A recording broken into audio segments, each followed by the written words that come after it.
It's really lovely. They're fighting in Atlantic City. In Atlantic City. The urge to put question marks around everything, counting the loss, magnetically stripped, 1-800 generally desensitized. Now that I'm saying this, keeping it going isn't proof. They're fighting in Atlantic City.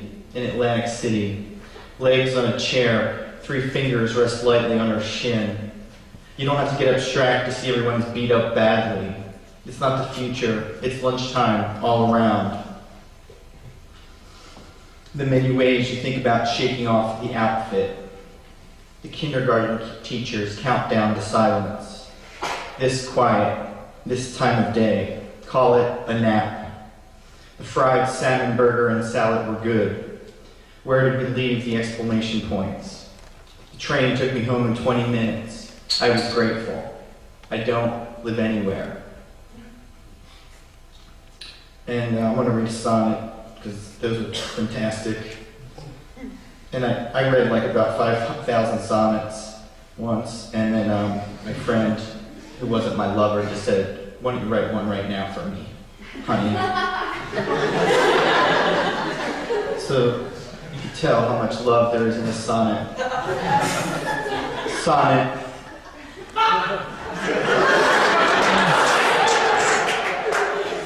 You know all those sonnets?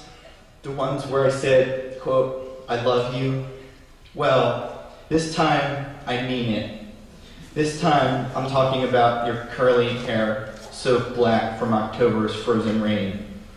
You reading Milton and eating a BLT. Our upfront lies about being vegetarians. Milton's, quote, "I cannot praise a cloistered virtue." More really, all those times we never kept meeting, till finally we never met, giving up, till bacon, Milton, and the rain were all we had. Admit now I never wrote you sonnets, and that this probably isn't a sonnet either, though I'll call it one, and loud skies pour down to live on, back of the brain with you. Milton, bacon, your face in a year of rain. And this is my last poem.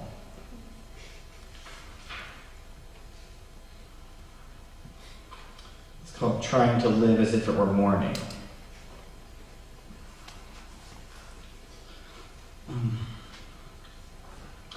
Every character in Dostoevsky is going to be in the hospital after this poem. The underground man with the baseball bat clearing house, quote, Philly style, and from what I've seen, it would be true. I put the Brothers K and their endless array of calamities out with my pinky. I don't go in for the ping pong of rational, irrational, possible, impossible, the sad, lucid, mad, attractive, murky, and yes, horrible overcoat of Paradox, Pennsylvania. I don't need that. The Brothers K are gone. The problem of fake hamburger or even real hamburger remains. The past at my back in the past. I agree with John Coltrane when he says, quote, war begets war.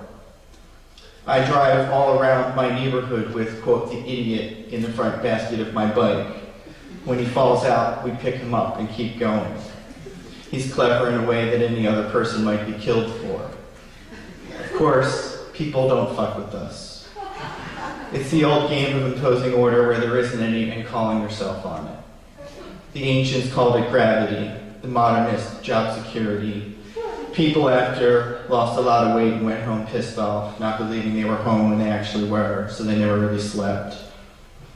It's the kind of trouble a fleet of blimps up in flames might cause flying over an Olympic stadium as seen on DVD, but really real anyway, like On Fire.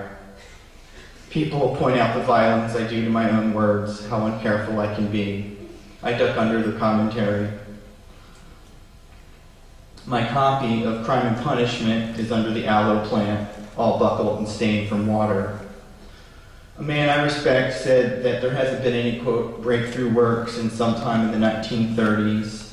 Sometimes, for me, it would just be breaking things.